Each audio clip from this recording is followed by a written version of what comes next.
मंडळीनो, कसा या रस्त्याने प्रवास करायचा तो तुम्हीच सांगा. वैताग गेलो. नमस्कार मंडळी, तर आपल्या करूचे 31 दिवसामध्ये 10,000 फॉलोअर्स कम्प्लीट. पण अशा रस्त्याने जर माका दररोजचा प्रवास करूचा लागलो तर माझं गोळ होतो आणि माझ्या गाडीचं पण गोळ होतो. किती काय झालं तरी आमका ह्याच रस्त्याने प्रवास करूचा लागतो. मोठमोठ्या गाड्यांच्या वाहतुकीमुळे रस्त्याची वाट लागली. पावसाच्या दिवसांतून चिखलान मार्ग जाता आणि उन्हाळ्या आणि हिवाळ्याच्या दिवसांतून धुरल्यान मार्ग जाता. या रस्त्यात 15 वर्ष होऊन पूर्ण झाली, त्यामुळे रस्त्याची लाईफ सरली. आता या रस्त्यावरती प्रवास करू गेला काय पूर्ण कपडे लाल लाल भडक होतात. परत मध्ये सिव्हिल हॉस्पिटलला जाऊचा येईल तर या रस्त्याचा आम्ही वापर करतो. पण रस्तो खराब असल्यामुळे पेशंटला येताना आणि जाताना खूप मोठा त्रास होता. या रस्त्यावर लक्ष देणं खूप गरजेचं.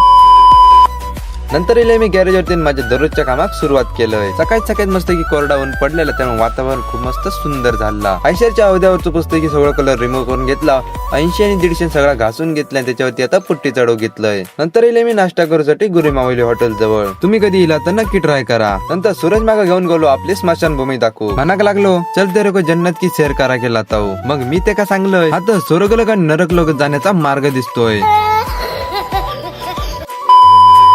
नंतर हिला आम्ही मस्त की चुलीवरचा वडापाव खाऊसाठी. ह्यो वडापाव मात्र खूप फेमस आहे. हिला थोडे कधी तर नक्की ट्राय करा. संध्याकाळची झाली तरी या टँक वरती मशीन मारून घेतलं. पुट्टी मात्र प्रॉपर घासून घ्यायची.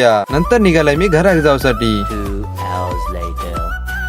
जेवले आणि वरती हिला विठ्ठल रुक्माई मंदिराजवळ. शांतता असल्यामुळे वाईस बरा वाटता. चला तर मंडळींनो, व्हिडिओचा आता एंड करूया. मंडळींनो, आपला 10,000चा चॅनेल लवकर पूर्ण करून टाका. भेटूया नेक्स्ट व्हिडिओ मध्ये. तू पण बाय बाय.